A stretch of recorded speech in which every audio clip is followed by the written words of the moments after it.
Hello सबको, hello. और अब स्टार्ट करते हैं हम अपनी क्लास को। तो जैसे कि बच्चों, हमने लास्ट क्लासेस में हमने क्या किया था, लाइफ प्रोसेसेस में हम बहुत कुछ पढ़ चुके हैं। हमने क्या पढ़ा है, हमने पढ़ लिया कि कैसे एक ऑर्गेनिज्म को हर चीज़ करने के लिए खाने की ज़रूरत है, एनर्जी की रिक्वायरमेंट है, ठीक है। और वो एनर्जी की रिक्वायरमेंट पूरी करता है न्यूट्रिशन, दैट इज डाइजेशन।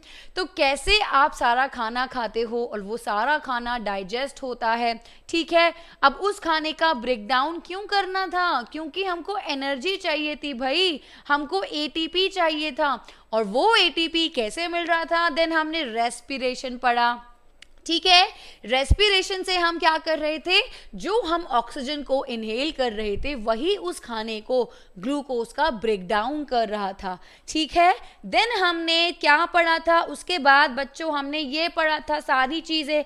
हमने सर्कुलेशन पढ़ा, डबल सर्कुलेशन पढ़ा। क्यों पढ़ा था डबल सर्कुलेशन, कि भाई ये जो ऑक्सीजन हम ले रहे हैं, इनहेल कर रहे हैं, ये ऑक्सीजन सेल तक जा कैसे रही है। तो हमने देखा था कि ऑक्सीजन जो है वो एक प्रॉपर सर्कुलेटरी सिस्टम के थ्रू जाती है, जिसमें, चलो मैं यहाँ पे बताऊंगी नहीं चीज़ें, क्यों नहीं बताऊंगी, क्योंकि मैंने थोड़े से आज क्वेश्चंस ऐड किए हैं, ऑल राइट। तो जिसमें हमने देखा था कि हमारे पास भाई आर्टरीज हैं, हमारे पास वेन्स हैं, ये क्या करती हैं, ऑक्सीजन को कैरी करती है, डीऑक्सीजनेटेड ब्लड को फिर सेल से लेके आती है। क्यों, क्योंकि रेस्पिरेशन के वक्त वहां पे CO2 रिलीज हो रहा था, तो ट्रांसपोर्टेशन ये सारा CO2 लेके भी आती है, ठीक है। हमने ट्रांसपोर्टेशन अच्छे से किया था।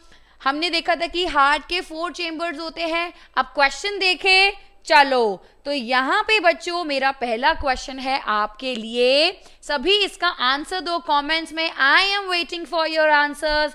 What prevents the backflow of blood inside the heart during contraction? अब देखो यहाँ पे कॉन्ट्रैक्शन एंड ये सब हम क्यों पढ़ते हैं, हमको पता है ना, जो हमारा एट्रियम होता है बच्चों, जो हमारा हार्ट का एट्रियम्स हैं वो ब्लड को रिसीव करता है।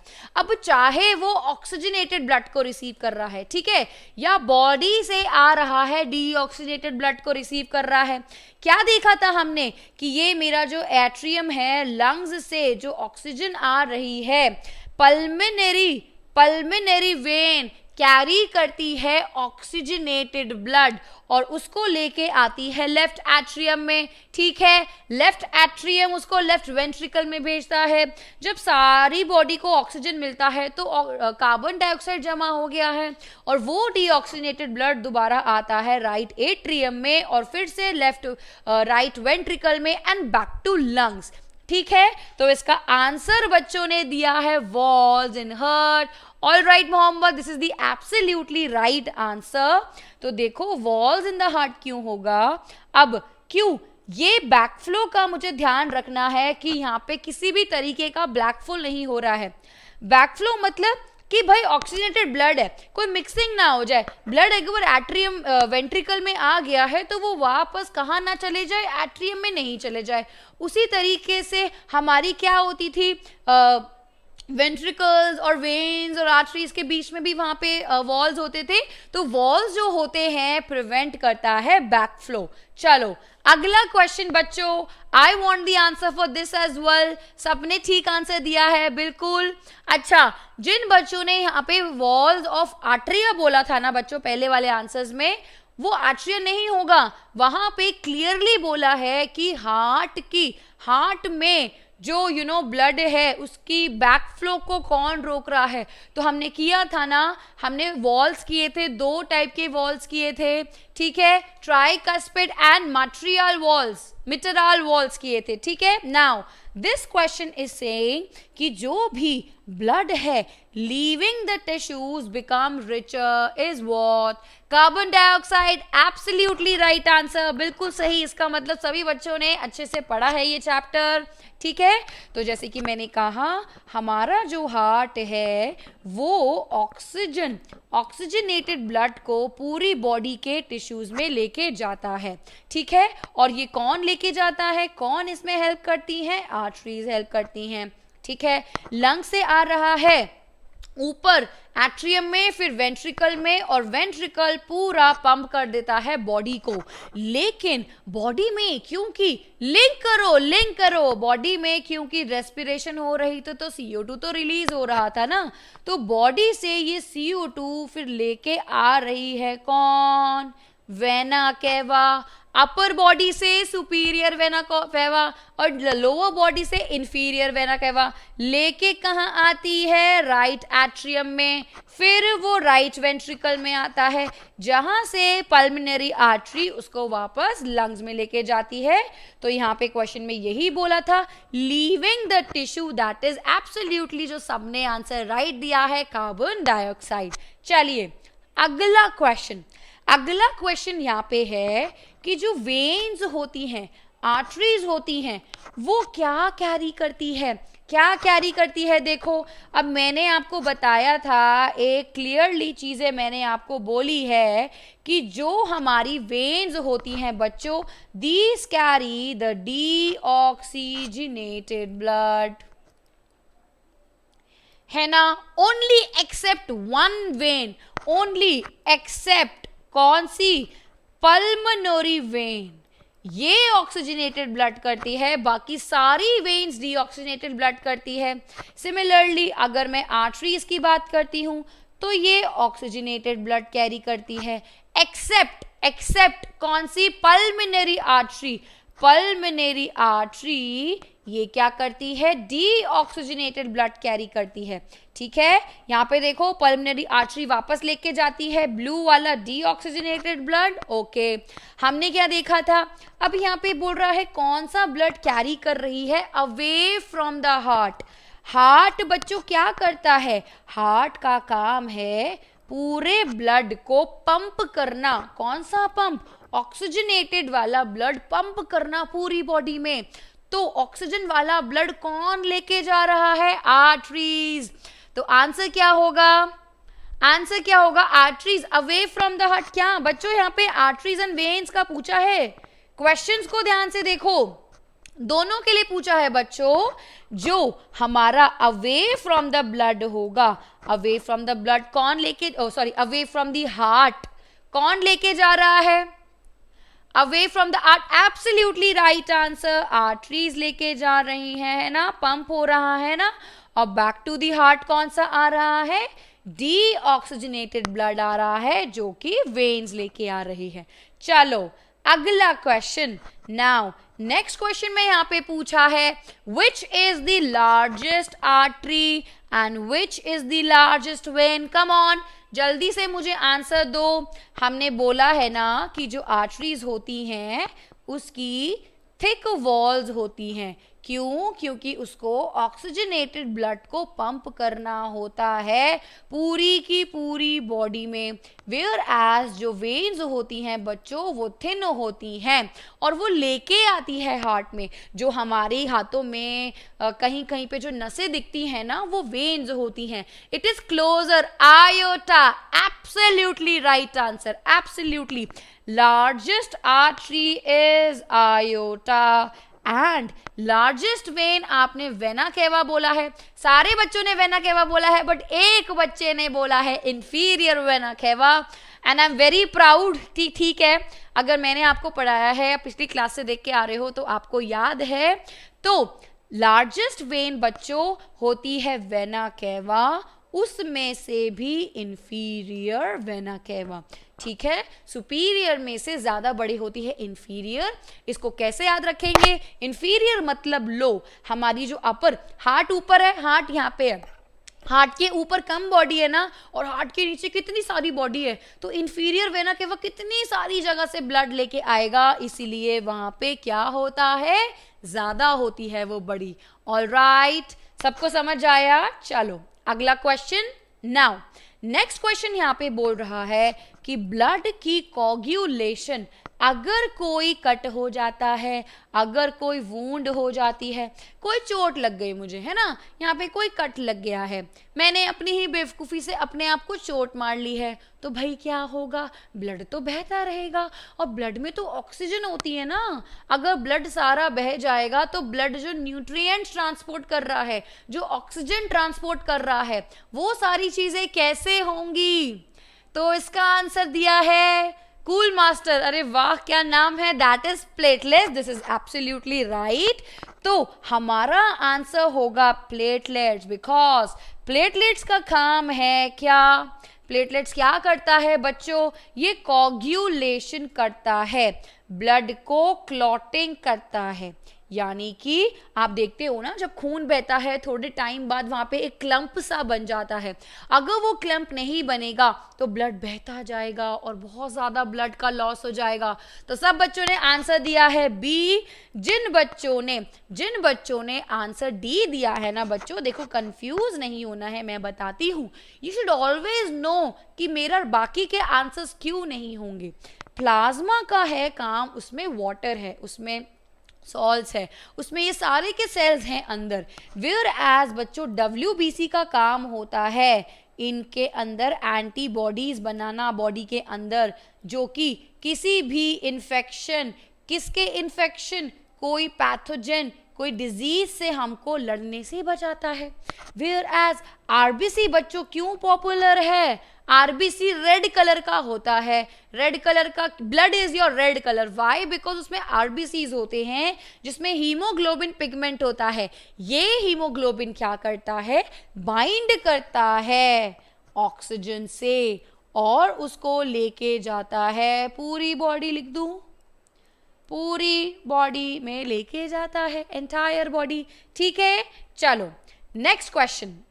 नाउ ये क्वेश्चन कई बार आता है, हर बार आता है बोल सकती हूँ, लेकिन होता क्या है, बच्चे इसका आंसर नहीं लिखते हो ठीक से। बच्चों बायो में the way you right the answer is all, ठीक है, चाहे आपको कितना अच्छा आंसर आते हो, लेकिन अगर आपने एक भी पॉइंट मिस किया है जो इंपॉर्टेंट है, मार्क्स आपका कट जाएगा।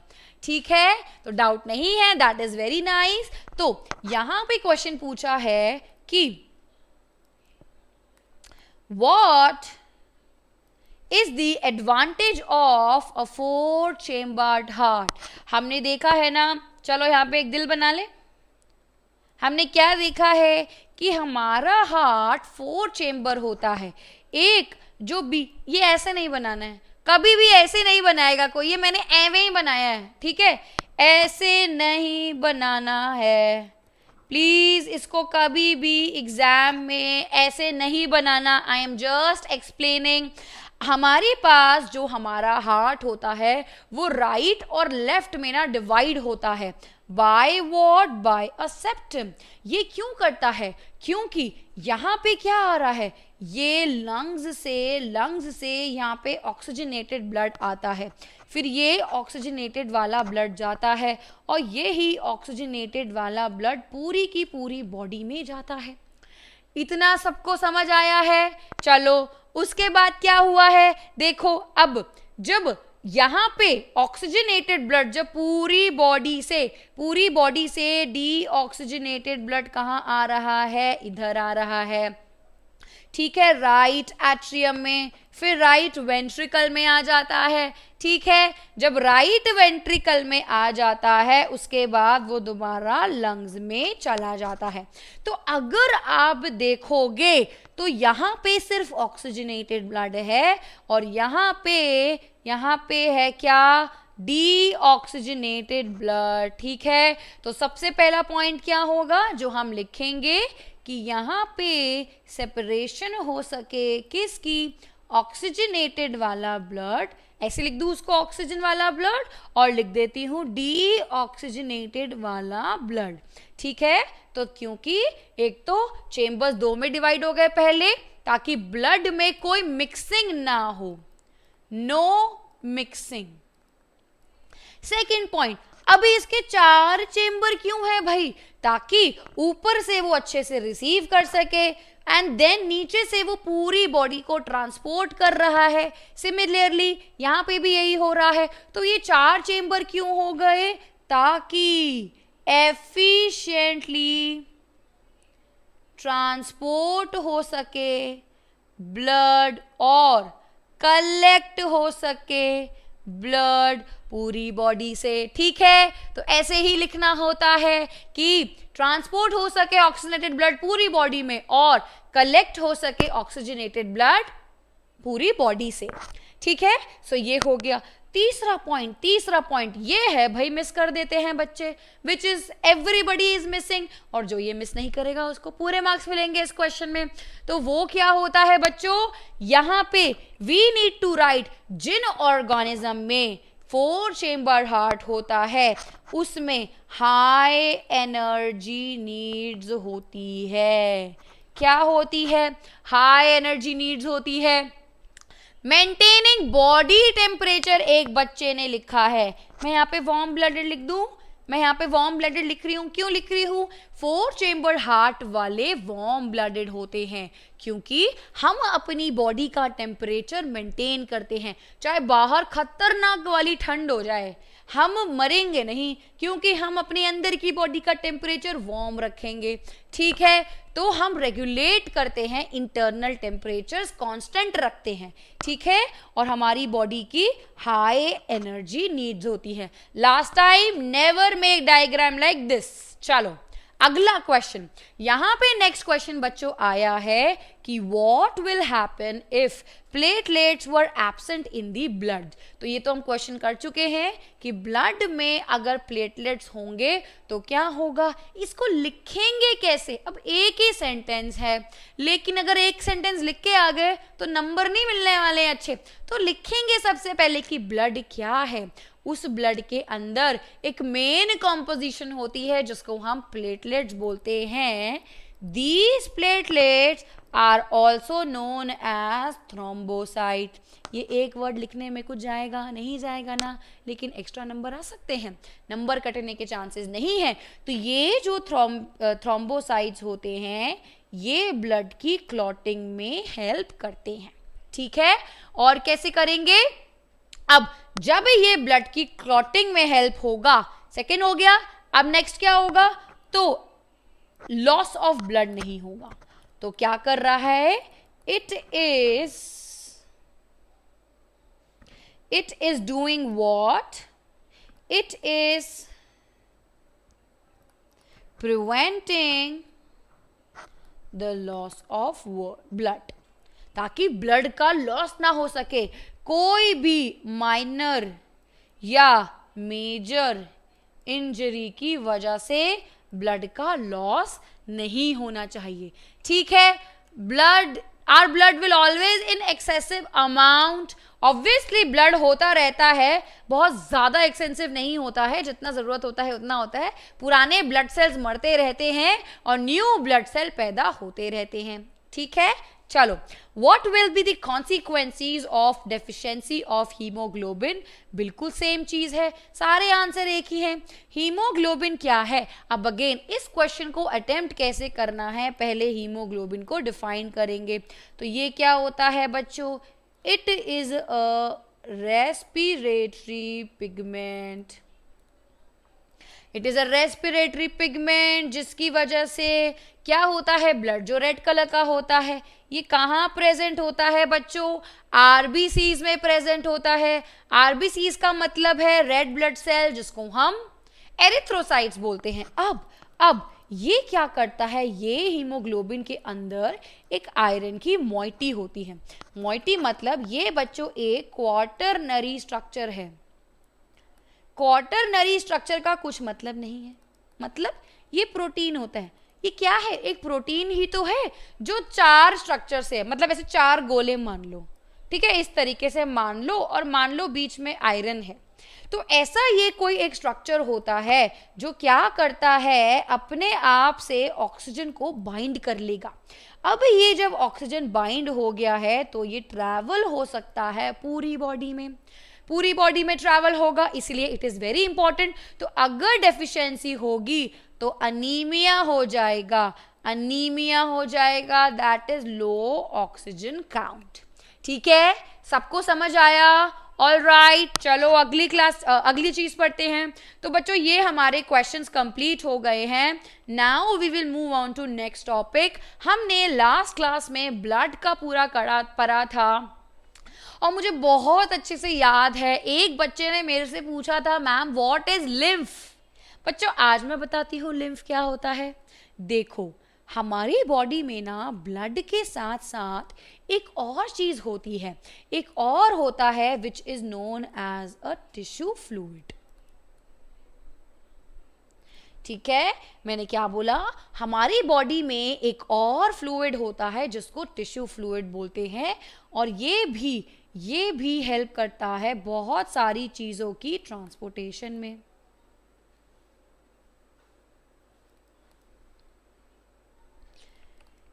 ये रिमूवल में हेल्प करता है, लेके भी तो जाएगा ना, removal of what, removal of toxins, ये टॉक्सिन्स को रिमूव करता है। ठीक है, ये बच्चों एब्जॉर्प्शन में भी हेल्प करता है। ठीक है, एब्जॉर्प्शन किसकी, फैट्स की एब्जॉर्प्शन में। अब देखो it is known as a tissue fluid. तो जैसे लेट्स सपोज ये सेल्स हैं, ठीक है, तो इन सेल्स की जो ये इंटरसेल्युलर स्पेसेस है ना,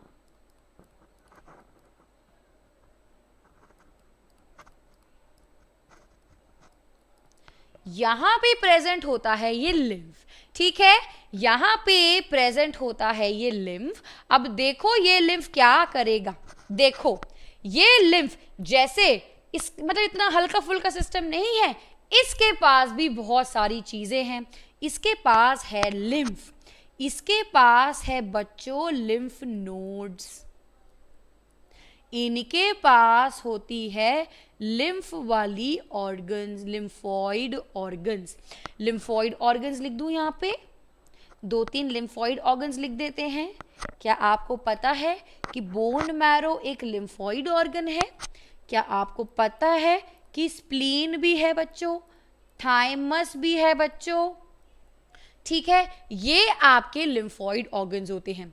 तो एक जो सिस्टम होता है it consist of many parts, उसमें है हमारे लिम्फ नोड्स, उसमें है हमारे लिम्फॉइड ऑर्गन्स, जो टिश्यू बहता है उसको बोल दिया lymph, which is a fluid tissue. और वो बहता कैसे है, तो दे हैव लिम्फ वाले डक्ट्स। ठीक है, लिम्फ के डक्ट्स भी होते हैं। अब देखो यहाँ पे क्या होगा, ये इसका क्या क्या फंक्शन है, बहुत डिटेल में इसको नहीं पढ़ना है, ओनली इसमें कुछ कुछ चीजें पढ़नी है कि ये ट्रांसपोर्टेशन में हेल्प करता है। ट्रांसपोर्टेशन में किसकी, बहुत सारे न्यूट्रिएंट्स होते हैं बच्चों, बहुत सारे सॉल्ट्स होते हैं, जो डाइजेशन के वक्त जो क्या बोलूं, डाइजेशन फूड बोलते, डाइजेस्टेड फूड या डाइजेस्टिव जो सब्सटेंसेस हो गए हैं, जो डाइजेस्ट होने के बाद जो सब्सटेंसेस हो गए हैं, ये उसकी ट्रांसपोर्टेशन करता है। ये टॉक्सिन्स को रिमूव करता है, ये फैट्स की, न्यूट्रिएंट्स की एब्जॉर्प्शन करता है, और इनके अंदर ना WBCs भी होते हैं, इसीलिए ये इम्यूनिटी भी प्रोवाइड करता है। बस इतना ही पढ़ना है सिर्फ लिम्फ में, और हमारे पास कुछ नहीं बचा। हाँ, एक चीज बचा है, लिम्फ दिखता कैसा है, it is nothing but a colourless fluid which consist of salts वगैरह, थिक सा कलरलेस सा फ्लूइड होता है, जिसमें प्रोटीन्स हैं, जिसमें सॉल्ट्स हैं, जिसमें वाटर है। ठीक है, समझ आया? So this was about lymph and now we move on to transportation in plants. तो अब तक हम क्या कर रहे थे, अब तक हमने देखा कि ह्यूमंस में ट्रांसपोर्टेशन कैसे हुआ। ह्यूमंस में एक और बहुत इंपॉर्टेंट चीज़ पढ़नी है, एक्सक्रीशन। कोशिश करेंगे आज स्टार्ट करने की। अभी हम ट्रांसपोर्टेशन इन प्लांट्स पढ़ते हैं। अब देखो भाई, प्लांट्स में भी तो ट्रांसपोर्टेशन होती है। प्लांट्स में क्या हो रहा था, प्लांट्स तो ऑटोट्रॉफिक है, तो प्लांट्स फूड बना रहा था, और प्लांट्स फूड में क्या बना रहा था, ग्लूकोज तो बन रहा था। ये ग्लूकोज स्टोर कैसे हो रहा था, in the form of starch.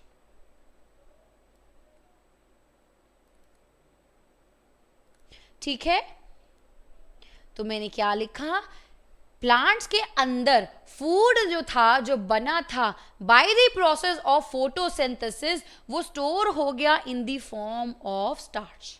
उसके अलावा प्लांट को फोटोसिंथेसिस के लिए वाटर चाहिए, प्लांट्स को बच्चों न्यूट्रिएंट्स चाहिए, तो प्लांट्स को ये भी चाहिए। तो मैंने आपको बोला कि रूट से तो लेता है बच्चों प्लांट्स, रूट से बच्चों एब्जॉर्ब करता है प्लांट, ठीक है। तो प्लांट में हम इसी की ट्रांसपोर्टेशन पढ़ेंगे कि कैसे वाटर ट्रांसपोर्ट होता है और कैसे फूड ट्रांसपोर्ट होता है प्लांट से, ठीक है। सबको समझ आया? ठीक है। अब देखो कैसे होता है, यहाँ पे खेल है। अब क्या खेल है, कोई ज़्यादा मुश्किल नहीं है, बहुत ही सिंपल सी चीज़ है। नाउ वी नो रूट्स के पास होते हैं हेयर्स। तो जैसे ये मैंने रूट्स बना दिए,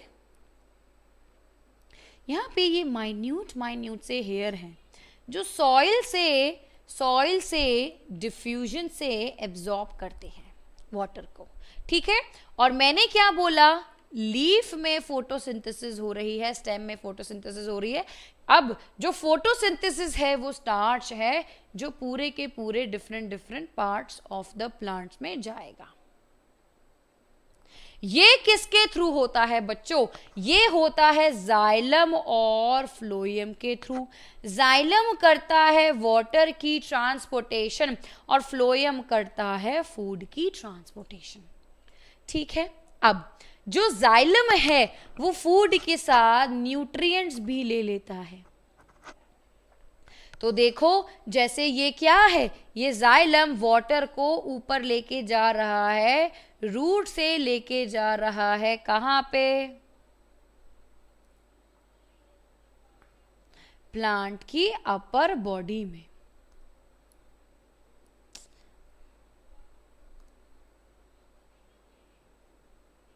ठीक है। दूसरी तरफ जो फ्लोएम है बच्चों वो फूड ट्रांसपोर्ट करता है। अब फ्लोएम देखो फूड ट्रांसपोर्ट कर रहा है, ये नीचे भी आ रहा है ऊपर भी आ रहा है। अब आप बोलोगे मैम ये ट्रांसपोर्ट कर रहा है, क्या कर रहा है? ये नीचे जा रहा है कि ऊपर जा रहा है? ये आ रहा है कि जा रहा है, मतलब हो क्या रहा है यहाँ पे? तो देखो अब देखते हैं ट्रांसपोर्टेशन कैसे होती है। So first we start with xylem and water transport. Xylem करता है वाटर ट्रांसपोर्ट, जैसे कि मैंने बताया, रूट से with the help of root hair. Now ये प्रोसेस कैसे होता है? Simple osmosis. आपने बचपन में सेल मेम्ब्रेन पढ़ा था। सेल मेम्ब्रेन में पढ़ते हैं कि ऑस्मोसिस में क्या हो रहा है, वाटर की मूवमेंट हो रही है। तो सॉइल में पानी ज्यादा है, हायर वाटर पोटेंशियल है, हायर वाटर पोटेंशियल है ना। तो यहां से हायर वाटर पोटेंशियल से रूट के हेयर के सेल्स में, जहां पे लोअर वाटर पोटेंशियल है, पानी की मूवमेंट हो जाती है, ठीक है। पानी की मूवमेंट हो जाती है और ये पानी की मूवमेंट कौन करता है? Xylem, which is a tissue. ये क्या लिख दिया मैंने? टिश्यू लिख दिया भाई। टिश्यू क्या होता है? It is a group of cells and xylem is a complex tissue. Complex tissues वो होते हैं जिसमें डिफरेंट टाइप के सेल एक साथ मिलके एक फंक्शन परफॉर्म करते हैं, ठीक है। देखो इसके पास होते हैं वेसल्स, इसके पास होते हैं ट्रैकीट्स, इसके पास होते हैं फाइबर्स, और जो यहाँ पे नहीं दे रखा है जाइलम पैरेन्काइमा, ठीक है। तो अगर मैं लिखूंगी, मैं क्या लिखूंगी कि ये सारी चीजें जाइलम के पास होती है। जाइलम वेसल्स, एक पाइप जैसा स्ट्रक्चर जिसके यहाँ पे ये पोर्स हैं, एक के ऊपर एक ये प्लेट वेसल्स है और सारा पानी ट्रांसपोर्ट करेंगे। इसमें होते हैं बच्चों ट्रैकीट्स, इस तरीके से इसके एंड्स होते हैं। इसमें होते हैं बच्चों फाइबर्स और होते हैं जाइलम पैरेन्काइमा। ये सारा मिलके एक वाटर का कंडक्टिंग सिस्टम बनाते हैं and they conduct water transport. अब एक वेरी इंपॉर्टेंट जो यहां पे हम मोटा मोटा लिखने वाले हैं, it is a unidirectional flow. अब देखो क्या बोला था मैंने, सिर्फ नीचे से ऊपर जा रहा है, it is a unidirectional flow. ठीक है, अब देखो यहां पे एक बड़ी इंपॉर्टेंट चीज है. सिंपल ऑस्मोसिस से वाटर की मूवमेंट हो रही थी, लेकिन जो बच्चों बड़े बड़े ट्रीज हैं, ये लंबे लंबे ट्री, उनका क्या होगा? नीचे से छोटी छोटी रूट्स, इतनी दूर दूर रूट्स जा रही है. मान गई कि एक ट्री की रूट दूर दूर तक जाती है. मैं ये भी मान गई कि बहुत सारी रूट्स हैं, बट इतना लंबा ट्री है, वो सारी रूट उस टॉप वाले लीफ तक लेके जाएगा पानी? क्या ये आसान है बच्चों? क्या ये बहुत आसान है? नहीं, ये आसान नहीं है, ये होता है डिफिकल्ट. तो यहां पे ना एक चीज काम में आती है. This is known as transpiration pull.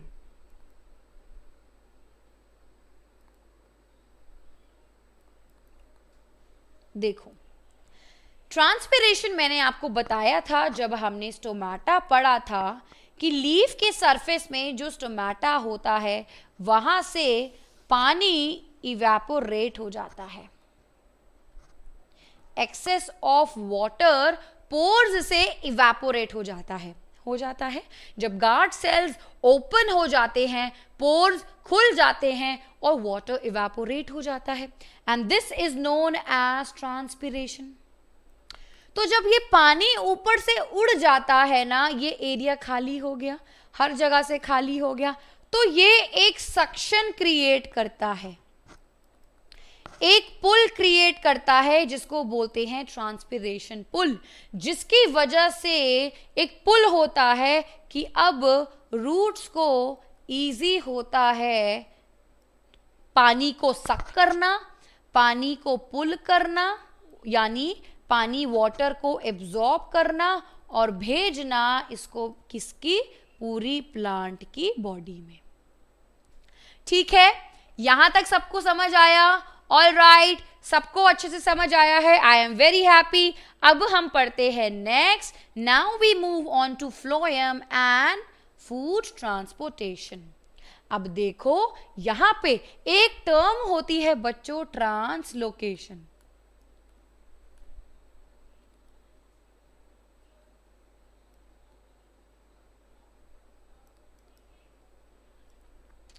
Translocation का मतलब है फूड का ट्रांसपोर्ट, और ये एक बल्क ट्रांसपोर्ट होता है बच्चों. ठीक है, बहुत सारा खाना जो लीव्स में बन गया और स्टोर हो गया है in the form of starch, leaves में बना है. अब इसको जाना है हर पार्ट्स में. लोअर पार्ट में जाना है और इसको जाना है अपर बॉडी में.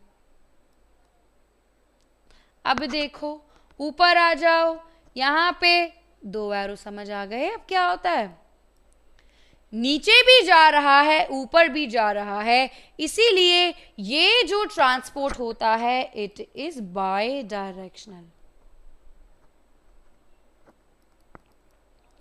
ठीक है, तो यहां पे यूज होता है which is a phloem, again a complex tissue जिसमें सीव ट्यूब्स होती हैं. सीव ट्यूब में देख रहे हो इस तरह के ऊपर ऐसे चैनल सा बना है, पोर्ट से बने हैं, उसको सीव परफोरेशंस होती हैं, उसको सीव प्लेट बोल दिया. इसके पास बच्चों दूसरा कंपेनियन सेल है, इसके पास है फ्लोएम पैरेन्काइमा और फ्लोएम फाइबर्स। तो इसके पास भी 4 हो गए, phloem fibres, phloem parenchyma, phloem companion cell जो उसकी मदद करता है, उसके साथ साथ होता है, देख रहे हो, इसके साथ साथ है इसका ये दोस्त, इसका ये कंपेनियन सेल। और इस तरीके से जो फूड है वो ट्रांसपोर्ट करता है। अब ये ट्रांसपोर्ट कैसे होता है, ये डिपेंड करता है टर्गर प्रेशर पे। कैसे टर्गर प्रेशर पे डिपेंड करता है? सिंपल सा इमेजिन करो कि जो खाना मैंने आपको बताया था ना कि फोटोसिंथेसिस से ग्लूकोज बन गया, याद है सबको कि कार्बन डाइऑक्साइड लिया, वाटर लिया और फाइनली कार्बन डाइऑक्साइड को रिड्यूस कर दिया, रिडक्शन हो गई उसकी कार्बोहाइड्रेट में। स्टार्च इज व्हाट बेटा? स्टार्च कार्बोहाइड्रेट होता है, इट इज अ कार्बोहाइड्रेट, ठीक है? जो खाना खाते हैं, रोटी में, चावल में स्टार्च होता है, ठीक है? ओके, चलो अब ये जो ग्लूकोज है ना, this is known as the food material. लेकिन हमारी बॉडी में जैसे ग्लूकोज ग्लाइकोजन की फॉर्म में स्टोर होता है ना, उसी तरीके से ये जो ग्लूकोज है वो स्टार्च के फॉर्म में स्टोर होता है। स्टार्च जो आयोडीन टेस्ट पॉजिटिव देता है, ब्लू ब्लैक कलर देता है।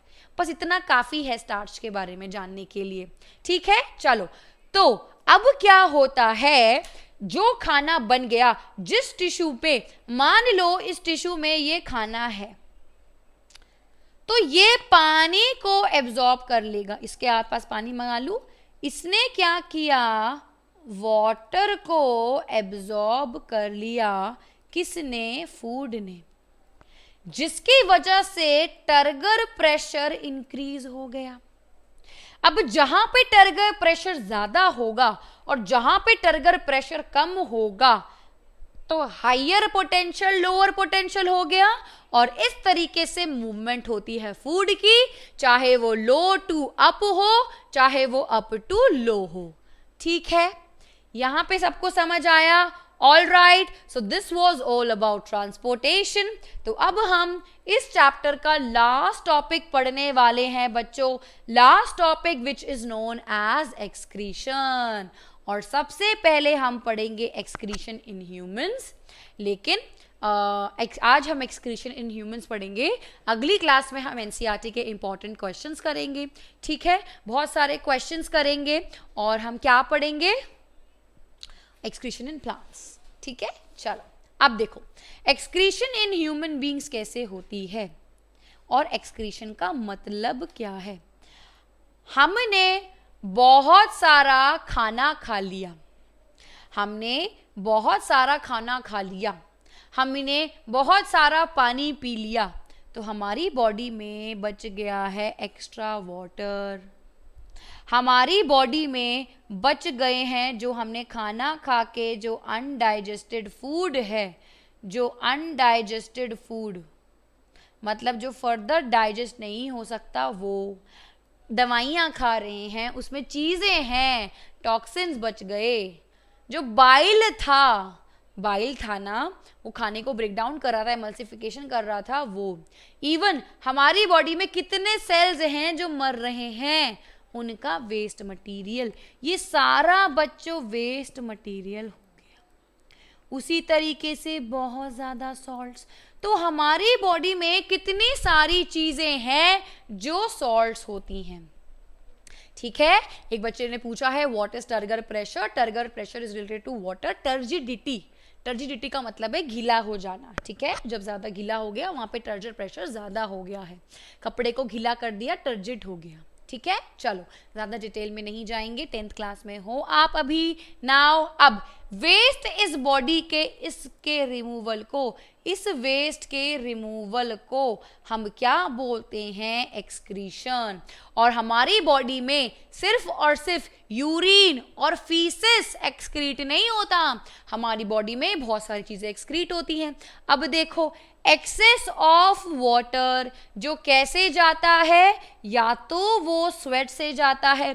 हमारी बॉडी में स्किन है ना, स्किन के ऊपर ग्लैंड्स है ना, मतलब पोर्स है ना वहां पे, तो जो एक्सेस स्वेट आता है वो क्या होता है, वहां से एक्सेस वाटर और उसके साथ सॉल्ट बाहर जाता है। ठीक है, हमारी बॉडी में यूरिन है बच्चों, जिसके अंदर एक्सेस वाटर उसके थ्रू भी पास आउट होता है।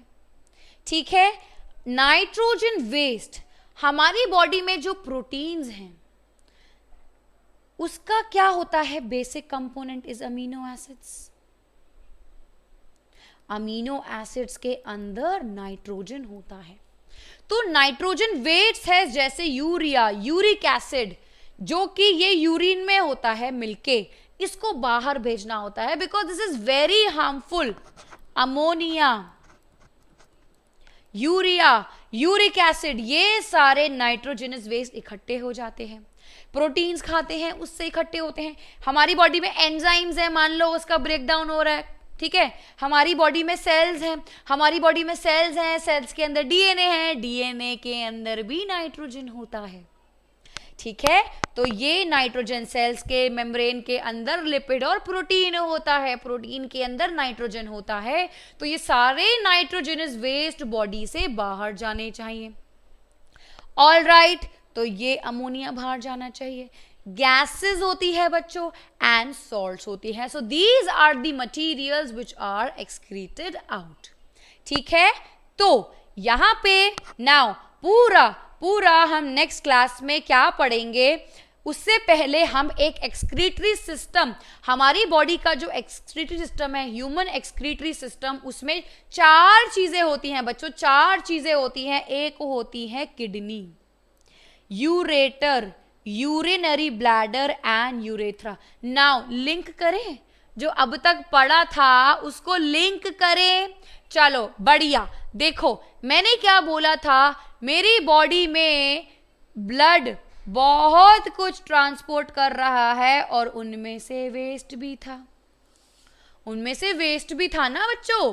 अब वो अगर गैसेस वाला वेस्ट है, कार्बन डाइऑक्साइड का वेस्ट है, तो वो तो लंग्स के थ्रू बाहर आ गया।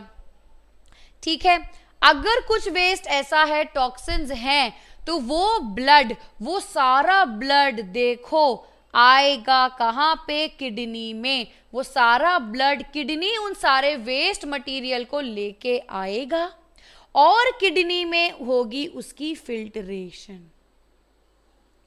किडनी ना आरओ है आपकी बॉडी का, सारी इंप्योरिटीज को अंदर रख लेता है और अच्छा पानी देता है। लेकिन ऐसा नहीं होता है, ये क्या करता है, अच्छी चीजें रख लेता है और वेस्ट को फेंक देता है। ठीक है, तो यहाँ पे क्या होता है, किडनी में फिल्ट्रेशन होती है, जिसमें जितनी भी एसेंशियल चीजें हैं वो सारी की सारी रिटेन हो जाती हैं। सबसे पहले फिल्ट्रेशन हो जाती है।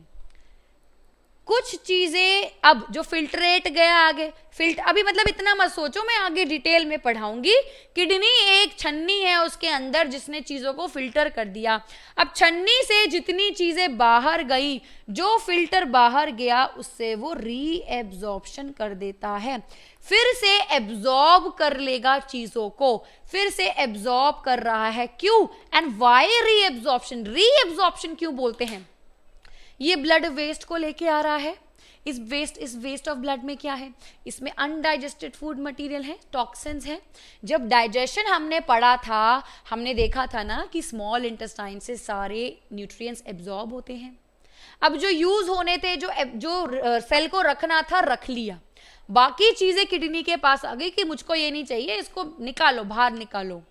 किडनी बड़ा दिमाग वाला है, उसने कहा ऐसे कैसे सब कुछ निकाल दूं भाई, तुमको पता है इसमें कितनी सारी इंपॉर्टेंट चीजें हैं। वो सारी इंपॉर्टेंट चीजें ये स्टोर कर लेता है और उसकी हो जाती है रीएब्जॉर्प्शन। ठीक है, उसके अलावा होती है यहाँ पे सिक्रीशन। सिक्रीशन का क्या मतलब है, जब ये रीएब्जॉर्प्शन होते होते किडनी की चीजें उसको लेके जा रही है ना, बाहर यूरिन बनते जा रहा है ना, तो कुछ चीजें ऐसी हैं जो ब्लड में अभी भी खराब रह गई। या मान लो एक्स्ट्रा वाटर रह गया, एक्स्ट्रा सॉल्ट रह गया, तो वो बोल देगा अरे अरे इसको भी ले जाओ, तो वहां पे सिक्रीशन हो जाएगी। तो किडनी में फिल्ट्रेशन, रीएब्जॉर्प्शन और सिक्रीशन होता है। इस तरीके से ये यूरिन की फॉर्मेशन करता है। इस किडनी जैसे, इस राजमा जैसे बीन शेप स्ट्रक्चर में से जब ये सारे प्रोसेस हो जाते हैं तो यूरेटर के थ्रू ये इस यूरिन को लेके आता है, यूरिनरी ब्लैडर में बच्चों स्टोर होता है एंड फाइनली यूरेथ्रा के थ्रू ये आउट हो जाता है। So this was the human excretory system. अब एक्सक्रीशन हम अगली क्लास में पढ़ेंगे जिसमें हम नेफ्रॉन्स पढ़ेंगे। हमने न्यूरॉन पढ़ा है, नहीं पढ़ा है? ओके, न्यूरॉन नेक्स्ट क्लास आप कंट्रोल एंड कोऑर्डिनेशन में पढ़ोगे। नेफ्रॉन बच्चों किडनी का फंक्शनल यूनिट होता है। जैसे सेल हमारी बॉडी का स्ट्रक्चरल एंड फंक्शनल यूनिट होता है, उसी तरीके से यूनिट किडनी का नेफ्रॉन होता है। तो हम यहाँ पे देखेंगे कि सारी एब्जॉर्प्शन, रीएब्जॉर्प्शन, सारी फिल्ट्रेशन और सिक्रीशन कैसे होती है। फिर हम पूरा फॉर्मेशन अच्छे से पढ़ेंगे। मैं आपको लिखना सिखाऊंगी, मिक्सचुरेशन पढ़ेंगे एंड डायलिसिस पढ़ेंगे and then excretion in plants पढ़ेंगे। तो आज की क्लास के लिए इतना ही। तो आई होप सबको समझ आया है। अगर आपको अच्छा लगा है तो वीडियो को प्लीज लाइक कीजिए और कमेंट्स में अपने डाउट्स पूछिए ताकि नेक्स्ट क्लास में मैं उसको आपको सॉल्व करा सकूं। तो आज के लिए इतना ही। Thank you and bye bye.